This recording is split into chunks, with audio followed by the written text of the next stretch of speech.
But I do view him as somebody who could position himself to be that QB2. And if he's not in that position, but he's playing well, we know that the reason that would be the case is because they don't want people clamoring for Shedeur Sanders prematurely. Because my attitude is a Kenny Pickett, a Dylan Gabriel, a Tyler Huntley, that should not be enough to derail Shedeur Sanders. To me, you're legitimately competing for the QB2. Yeah, I agree. It's a stair-step process. The first step that he took was in the preseason game as far as bunching his name in the bunch with the guys that are playing.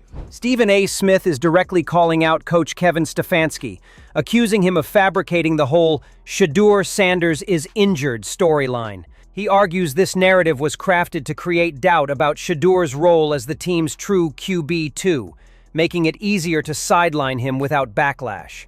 According to Stephen A., this sudden talk of an oblique injury is nothing more than a smokescreen to justify holding the rookie back.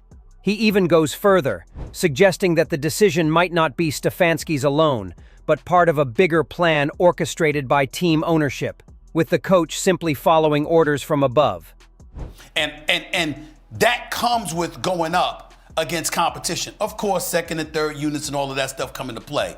But when you're the reigning defending Super Bowl champions, had he shown up this weekend and balled out again, playing 45 or more snaps like he did in the first game and putting up similar, if not better numbers, I think that would have boded very, very well for him. Stephen A. pointed out that the depth chart release was the smoking gun.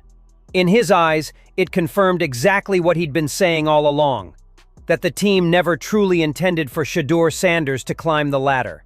Had Shedeur been given the chance to build on his last outing, his performance would have made it impossible to keep him on the sidelines. Instead, this injury conveniently appeared right before decisions were made, effectively removing him from the conversation. When Stefanski told reporters he was focused on developing all quarterbacks equally, it sounded reasonable, until the chart clearly showed Shedeur's slide. To Stephen A., that wasn't just a football decision, it was politics, plain and simple. He argued the timing was too precise to be random, with ownership quietly steering the narrative while Stefanski played the role of public spokesman. This wasn't about health or competition anymore. It was about control, and making sure Shedeur's momentum never reached the point where it forced their hand. The result was a calculated move that left fans suspicious, critics fired up, and Stephen A. convinced that the truth was hiding in plain sight. We know how the game goes. But then he starts talking about the offense, right? 0 giveaways. Okay, this is when you're supposed to insert Shedeur, some fans think. Let's talk. Okay, special teams, Buki, takeaway. Despite Shedeur Sanders putting up what many believe was the best quarterback showing of the entire preseason, Kevin Stefanski still slotted him at 4th on the depth chart. What made the move even more baffling was the fact that both Dylan and Pickett were nursing injuries, yet they were still listed ahead of Sanders. The ranking didn't just surprise people, it outright defied logic, fueling even more talk that something deeper was at play. For many, this wasn't a simple coaching decision. It was another clue in a growing pattern, adding weight to the theory that Cleveland's quarterback hierarchy was being manipulated from the top down. Responding to the depth chart, Shedeur Sanders openly called out the Browns, stressing that his status as a 5th-round pick shouldn't automatically lock him into a lower spot, especially after the preseason numbers he put up. Stephen A. backed him up, insisting that placing Shedeur at 4th had nothing to do with his actual performance. In Stephen A.'s eyes, this wasn't about competition or results on the field. It was about a decision that had been made long before the preseason even started.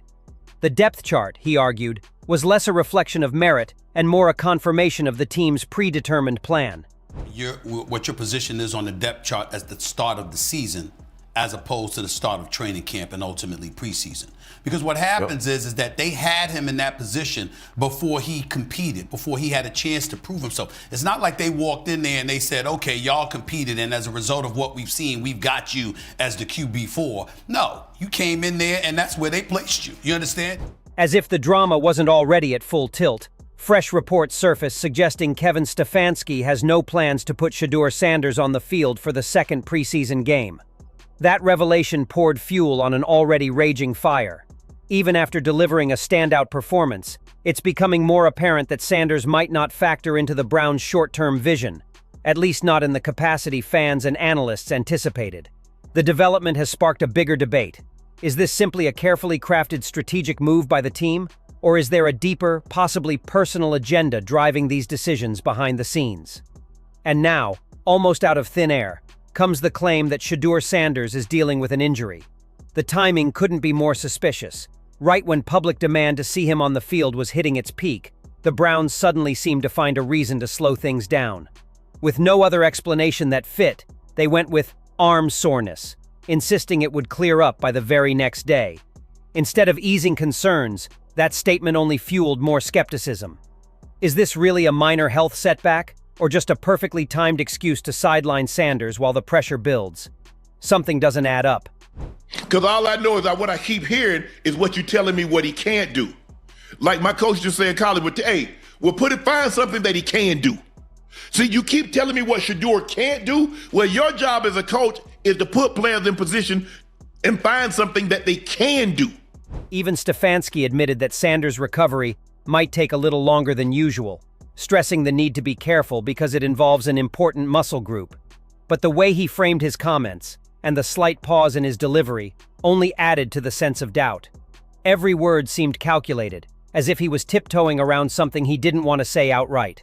That guarded tone has made it even harder to believe what hearing the whole truth, leaving the lingering impression that there's another layer to this story Stefanski isn't ready or willing to share. If it's a right guard, you can play for that. When it's a quarterback, you kind of need that muscle to throw. So unfortunately, going to put him down for a little bit here. We'll treat it day to day and see how he responds. But want to be smart because he's a thrower, so you can't push it. Stephen A. contends that the Browns' actions are a deliberate attempt to quiet the growing buzz around Shedeur Sanders. He believes the team saw how quickly excitement and support surged after Sanders' debut and grew uncomfortable with the attention. Instead of allowing that momentum to keep building, Stephen A. claims they're intentionally reining it in, keeping him off the field to stop his name from taking over the conversation. To him, this has nothing to do with genuine injuries or fair roster decisions. It's about tightly managing the narrative and ensuring Sanders doesn't gain so much traction that they're forced to play him.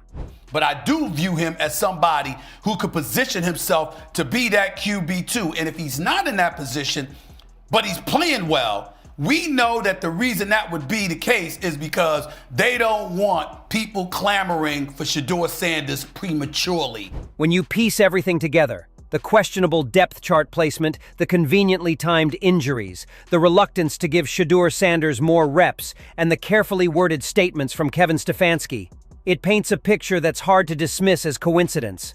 From Stephen A. Smith's perspective, this isn't about standard football decisions. It's about an organization working behind the scenes to control the trajectory of a player who has the potential to disrupt their plans. Shedeur's preseason performance should have propelled him upward, especially given the injuries to other quarterbacks ahead of him. Yet every move since seems aimed at slowing, if not outright halting, his rise. The most concerning element is the timing. Just when public demand for Sanders was at its highest, the Browns rolled out an arm soreness explanation, followed by vague recovery timelines and decisions to bench him in crucial preseason opportunities. The team's explanations appear polished but hollow, leaving room for speculation that there's more going on than they're willing to admit. Stephen A.'s theory, that the Browns are trying to keep Shedeur out of the spotlight to prevent his momentum from becoming unstoppable, fits neatly with the pattern of events. Whether it's purely about preserving the current quarterback hierarchy, avoiding internal conflict, or following directives from ownership, the outcome is the same. A talented rookie's path to proving himself is being blocked. In the end, this situation has become bigger than Shedeur Sanders himself. It's about transparency, merit, and whether players truly earn opportunities based on performance, or if those opportunities are sometimes manipulated to fit a predetermined plan. Until the Browns' actions match their public statements, doubt will continue to linger, and the calls for answers will only grow louder. This isn't just a football story anymore. It's a trust issue. So what's your take on all this? Do you believe the Browns are genuinely making strategic football decisions? Or does it feel like they're deliberately keeping Shedeur Sanders on the sidelines to protect a predetermined quarterback hierarchy? Is the injury explanation just an unfortunate coincidence? or a convenient cover to cool off his momentum? And if Stephen A is right, what does this say about the way NFL teams handle rising talent when it threatens the status quo? Are we watching smart roster management or politics at play behind closed doors?